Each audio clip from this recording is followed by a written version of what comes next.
Hey guys, welcome back to the science TV Hindi. और समुद्र की गहराइयों में एक पलटी हुई बोट, चारों तरफ लाशें ही लाशें तैर रही थी। इन्हीं लाशों के बीच एक जिंदा इंसान भी फंसा हुआ था। घड़ी की हर एक टिक टिक उसे मौत की ओर धकेल रही थी। एक रेस्क्यू टीम भी आया उसे बचाने के लिए, पर वो भी खाली हाथ वापस चला गया और सबको ये बता दिया कि सभी लोग मर चुके हैं। पर किस्मत को कुछ और ही मंजूर था। उन मरे हुए लोगों के बीच एक जिंदा इंसान जिंदगी और मौत की जंग लड़ रहा था। किस तरह से वो इस जंग को जीत पाया, जानेंगे आज के इस वीडियो में। नाइजीरिया जो एक अफ्रीकन कंट्री है, आपको जानकर ये हैरानी होगी कि नाइजीरिया कच्चे तेल समुद्र से निकालने के मामले में पूरे वर्ल्ड में 8वें नंबर पर आता है। यानी कि नाइजीरिया के आधे से अधिक इकोनॉमी कच्चे तेल पर ही डिपेंडेंट होता है। इस देश का 50% पॉपुलेशन इन्हीं कच्चे तेल के कुओं में काम करता है। आज की हमारी कहानी भी इन्हीं वर्कर्स के इर्द गिर्द घूमने वाली है। 29 वर्ष का एक नाइजीरियन वर्कर जिसका नाम है हैरिसन ओकेन, वो अपने परिवार का पेट भरने के लिए एक ठगबोट में काम करता था जिसका नाम था जस्कन 4। दोस्तों, ठगबोट बहुत ही छोटा और पावरफुल बोट होता है जो बड़े बड़े शिप्स को भी खींचकर बंदरगाह से समुद्र तक लाते हैं। और जब भी कोई बड़ा जहाज समुद्र में पेट्रोलियम निकालने के दौरान अनबैलेंस हो जाए तो इन ठगबोट के सहारे ही इन्हें बैलेंस किया जाता है। ऐसा ही कुछ हुआ था 26 मई 2013 को, जब एक पेट्रोलियम शिप नाइजीरियन तट से अटलांटिक ओशन में गल्फ ऑफ गिनी नामक जगह पर जाने के लिए निकल पड़ा। ये शिप नाइजीरियन तट से सिर्फ 32 किलोमीटर दूर ही चली होगी कि अटलांटिक ओशन में बड़ी बड़ी लहरें उठने लगी। फिर क्या था, पेट्रोलियम ड्रिलिंग शिप अनबैलेंस होने लगी। उस ड्रिलिंग शिप के कैप्टन ने तुरंत ही हेल्प के लिए कॉल किया। इसके बाद नाइजीरियन तट से तुरंत ही 3 ठगबोट रवाना हो गया। जैसे ही ठगबोट्स उन ड्रिलिंग शिप्स के पास पहुंचे, तुरंत ही उस ठगबोट्स ने पूरे शिप को रस्सी से बांध दिया और धीरे धीरे बैलेंस करने की कोशिश करने लगे। पर इन समुद्री तूफान के आगे 3 ठगबोट्स भी फीका पड़ने वाला था। तीनों में से एक ठगबोट जस्कन 4 अपने पूरे पावर के साथ शिप को कंट्रोल करने की कोशिश करने लगा, लेकिन तभी उसकी बंधी हुई रस्सी ड्रिलिंग शिप से टूट गई। इसके बाद शिप को बैलेंस करने वाला ठगबोट खुद ही अनबैलेंस हो गई। ये ठगबोट अब धीरे धीरे समुद्र की ओर झुकने लगा। ये सारी घटनाएं करीब सुबह के 5 बजे हो रही थी। उन दिनों समुद्र में समुद्री लुटेरों का भी बहुत खौफ हुआ करता था, जिसकी वजह से सभी क्रू मेंबर्स को आदेश दिया गया था कि वो अपना केबिन हमेशा लॉक करके रखे। जब ठगबोट समुद्र में पलटा तब सभी 12 क्रू मेंबर्स का दरवाजा लॉक था। हैरिसन ओकेन भी उन्हीं क्रू मेंबर्स में से एक था। उस वक्त वो अपने बाथरूम में थे। जैसे ही बोट समुद्र में पलटी, पूरे बोट में पानी भरने लगा। सभी लोग अपना जान बचाने के लिए केबिन से बाहर आने की कोशिश करने लगे। वहीं हैरिसन भी बाथरूम से बाहर निकलने की कोशिश कर रहा था, पर पानी के प्रेशर के कारण दरवाजा खोलने में बहुत परेशानी हो रही थी।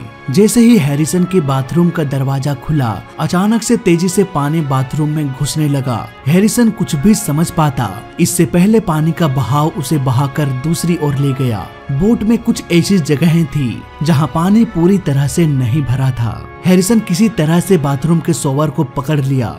देखते ही देखते पानी सर के ऊपर चला गया। हैरिसन किसी तरह से बाथरूम के शॉवर को पकड़कर खुद को ऊपर धकेले हुए था, जहां पर थोड़ी सी सांस लेने की जगह थी। थोड़ा सा पानी भरना वहां बाकी था। अब बोट भी धीरे धीरे समुद्र में 100 फीट की गहराई में चली गई। कुछ ही मिनटों में ये समुद्र के तल से भी टकरा गई।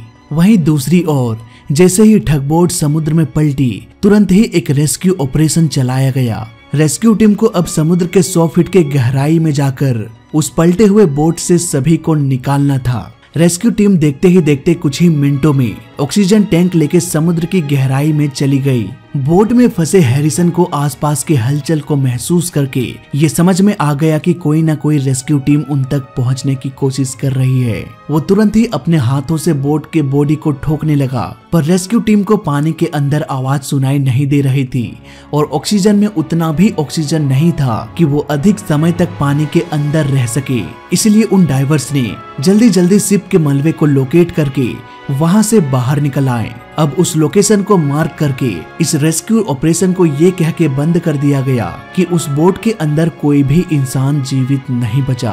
किसी तरह से हैरिसन ने पूरे एक दिन उसी बाथरूम में बिताया। पर कहते हैं ना कि पानी अपना रास्ता खुद ही ढूंढ लेती है। धीरे धीरे उस छोटे से जगह में भी पानी भरने लगा।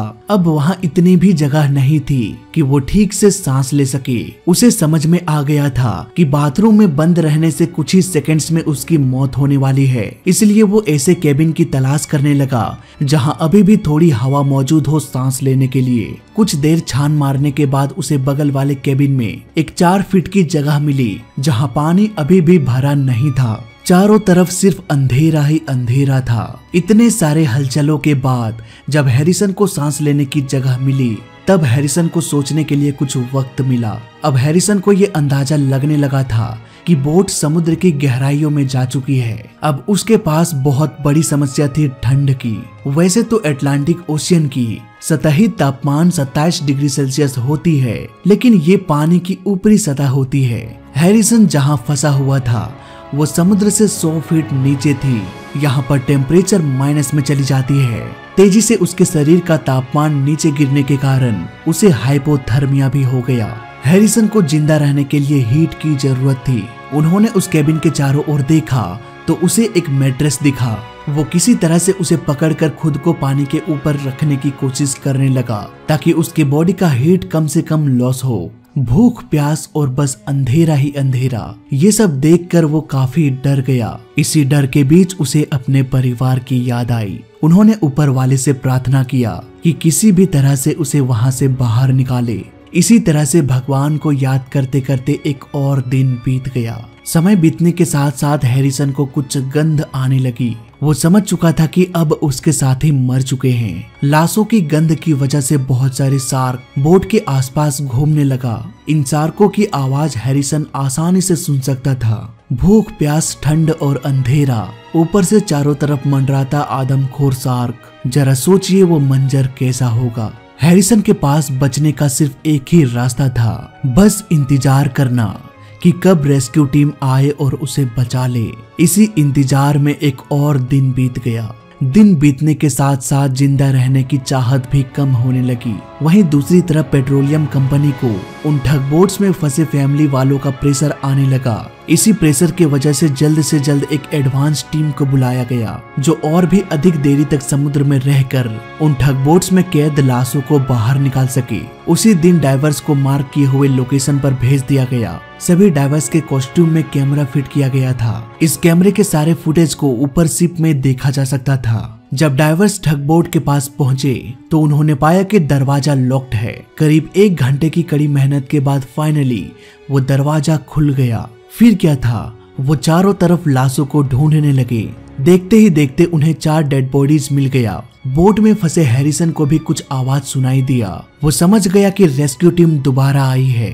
फिर क्या था, उसके शरीर में एक नई जान आ गई। वो फिर से दरवाजे को पीटने लगा, लेकिन पानी के अंदर उसे कोई भी सुन नहीं पा रहा था। हैरिसन आसपास चारों तरफ देखने लगा तो उसे एक लाइट दिखाई दिया। ये एक हेलमेट में लगा हुआ टॉर्च था। डाइवर्स लाशों को खोजते हुए आगे की ओर निकल गए। हैरिसन को भी ये एहसास होने लगा कि रेस्क्यू टीम हमसे दूर जा रहे हैं। अगर इस बार वो चले गए तो मौत निश्चित है। यही सोचकर वो मैट्रेस से कूदकर पानी में चला गया और तैरते हुए डाइवर्स के पास पहुंचकर उसके हाथों को टच किया। डाइवर्स को लगा कि कोई लाश होगी। तभी शिप के कंट्रोल रूम से एक आवाज सुनाई दिया, he is alive, he is alive.